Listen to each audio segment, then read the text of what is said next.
Ah, hello. I know what you're thinking. How are we going to understand this guy through his thick Chinese accent? But I really feel so grateful and so honored to have the opportunity to speak here. Thank you so much for this. And it's wonderful to be in the company of so many people who are doing so many wonderful things. And I'm going to share what has been a long personal journey of inquiry with you. My father is Chinese. My mother is American of Scottish descent. So you can imagine a very typical Chinese-American, Scottish upbringing with fundamental Christianity and maybe some Buddhism, Taoism, and Confucianism thrown in. My lovely wife is German, so that mixes us up even more. And we have 4 children. They're kind of naughty, but just the right amount of naughtiness. This picture was taken in the 1980s. So we built a house and about 30 years ago in Beijing, and we've been living in there for quite a long time. And we grew old, all of us. My parents are now 97. My oldest son is 36, and I'm 64 myself. So when I went to China, I had the opportunity to be a television news cameraman. And I worked for a number of different news organizations, for CBS News, for Radio Televisione Italiana, and Zweites Deutsches Fernsehen. And I covered some really big stories. And during that period, China changed from a kind of radical, chic, communist backwater to amazing powerhouse in industry and economy and a world power.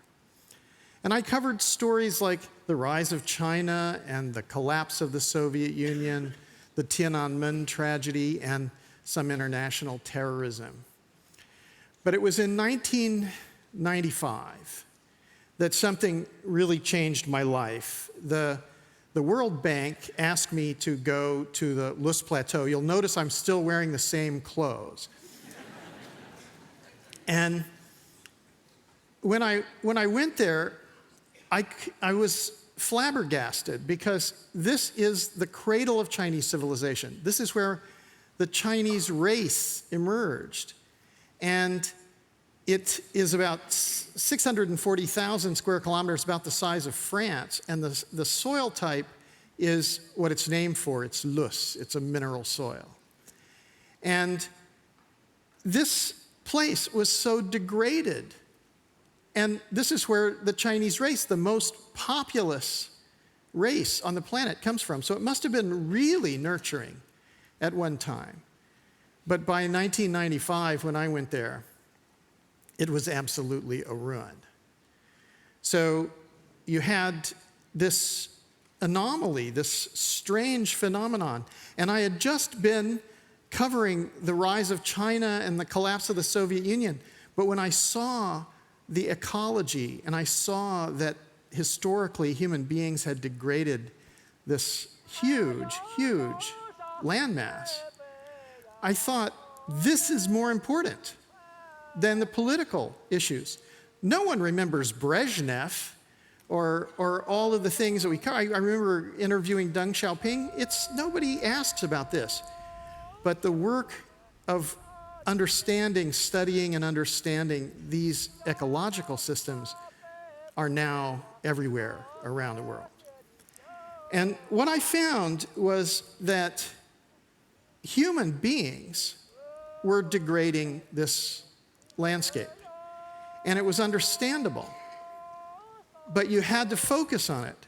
You had to realize what was going on. They were reducing the biomass. They were reducing the accumulation of organic matter, and they were massively changing the biodiversity.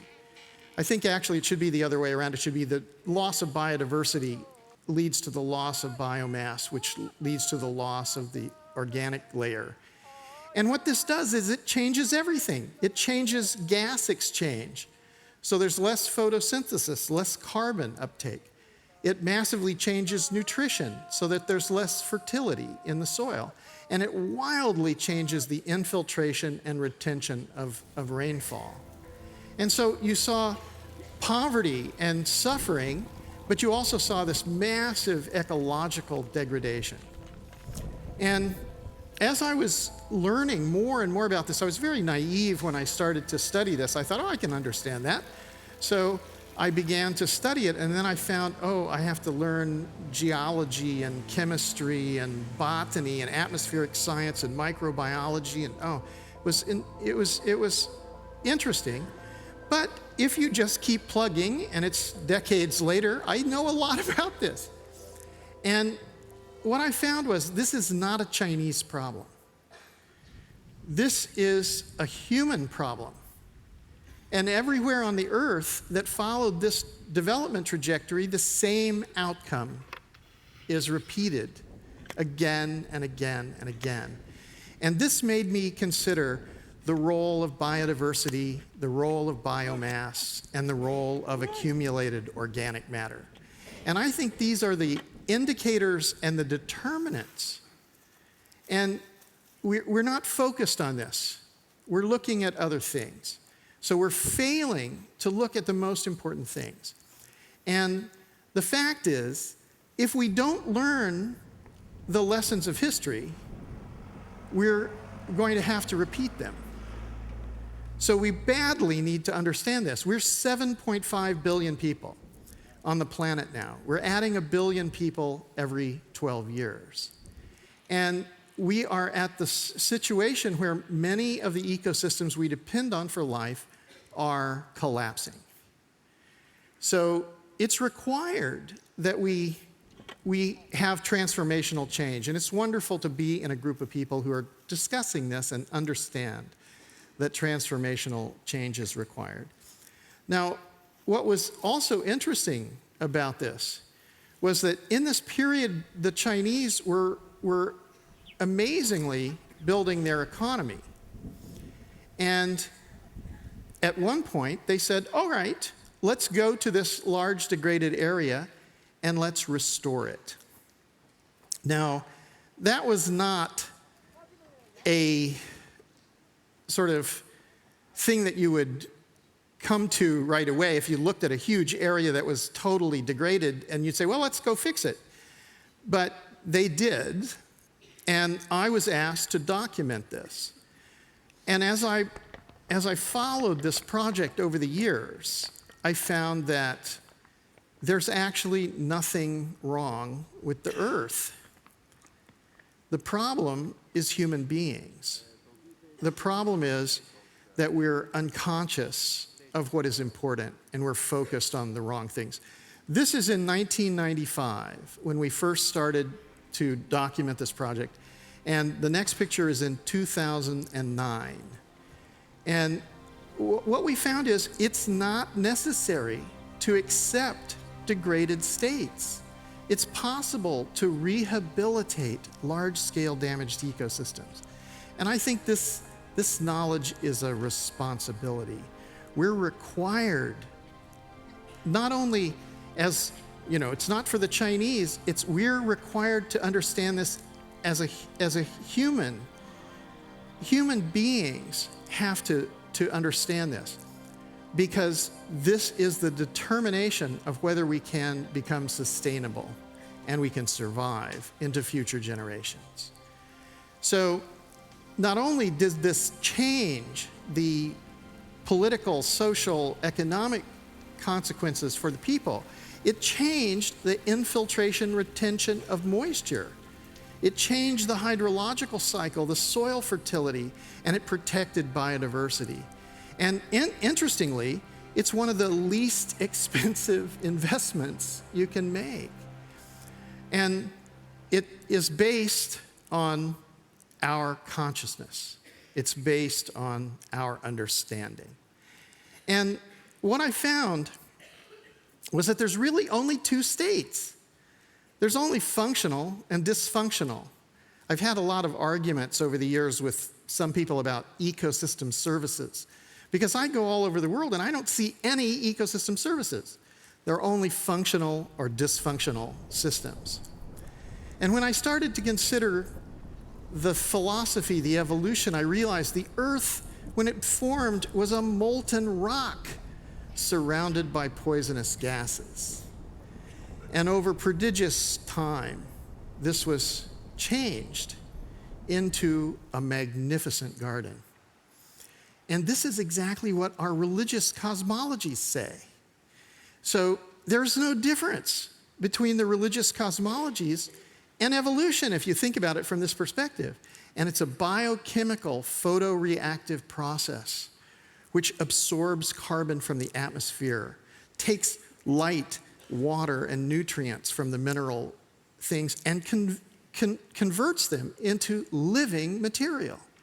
And this constant accumulation of biomass, this constant accumulation of organic material as each generation of life dies and gives up its body to nurture the next generation, is the basis of the creation of the atmosphere, of the hydrological cycle, and of the soil fertility. And if we understand this, and we put that, and we value that, we put that at the center of our thinking, then we get a completely different result than if we continue to do what we've done over historical time.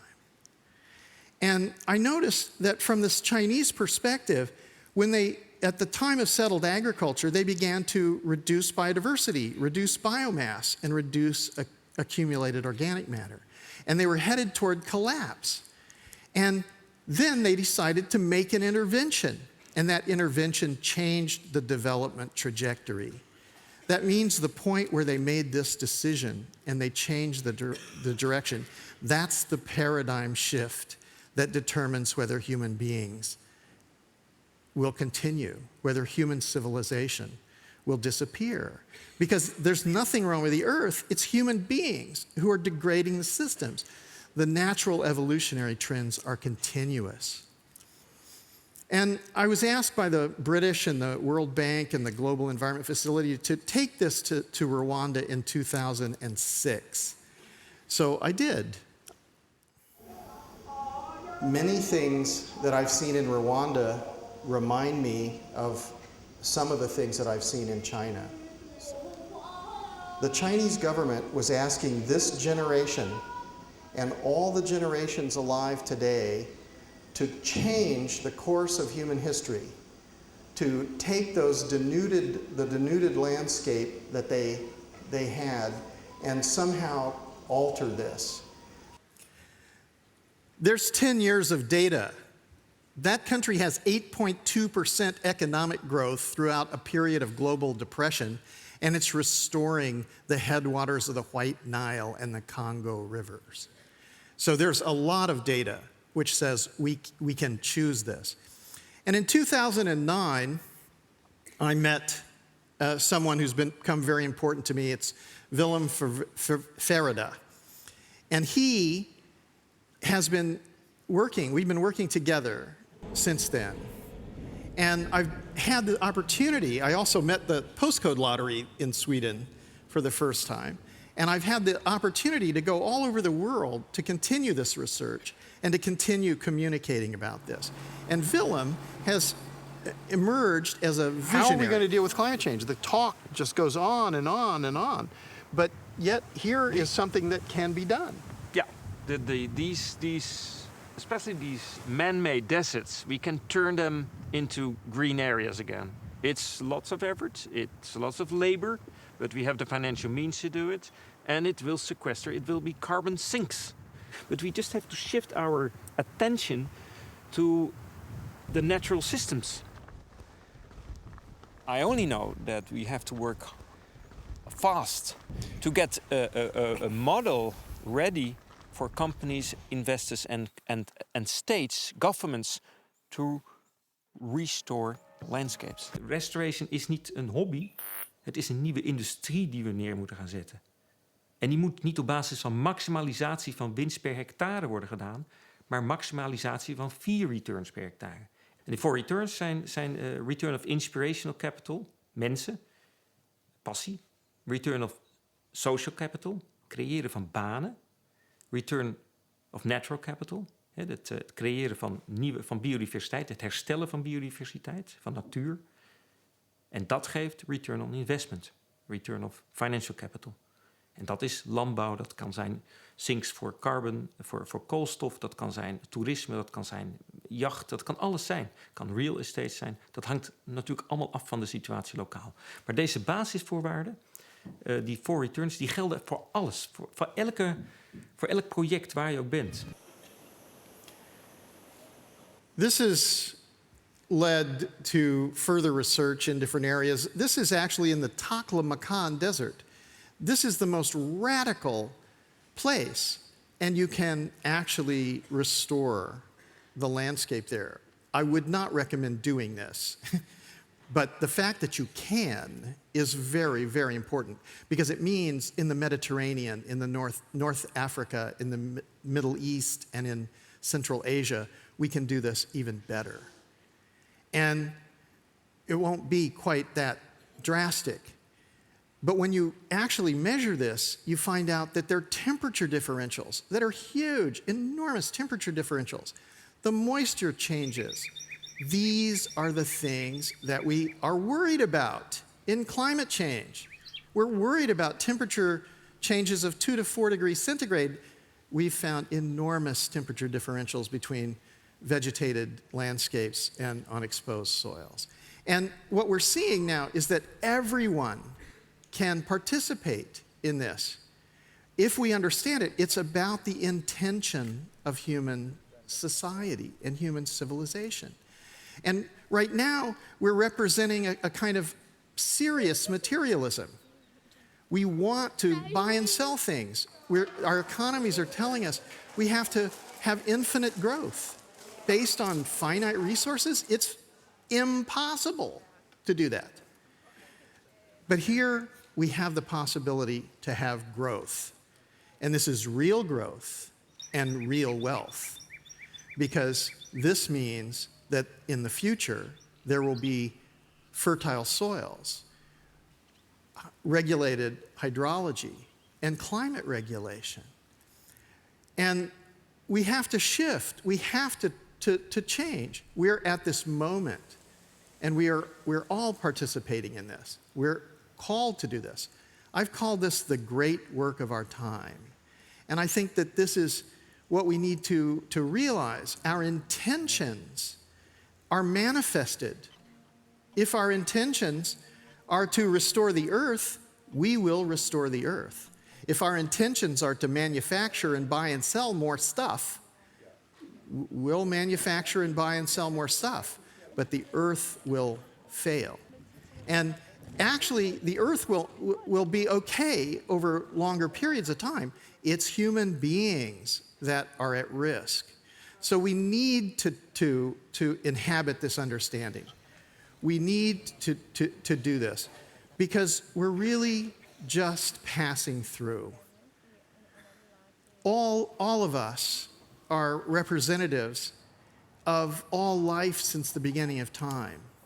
And these systems, these fundamental systems, which are the basis of life, are vastly more valuable than the things that we have created. Everything that we've made and everything that will ever be created by human beings is worth less than the natural systems which created the atmosphere, the hydrological cycle, the soil fertility, and the amazing biodiversity. And this is ecological literacy. This is the next stage of human understanding. If we inhabit this, if we choose this, then we're going to be fine. If we fail to process this, then we will do what all the other civilizations in the past have done. And we have to realize this is not about one country. This is not about a region. This is about humanity as a species on a planetary scale. Because actually, we're all Africans. And our ancestors are talking to us over time. And we're stardust. And if we inhabit this understanding, this is our intention, then we will survive. Thank you very much.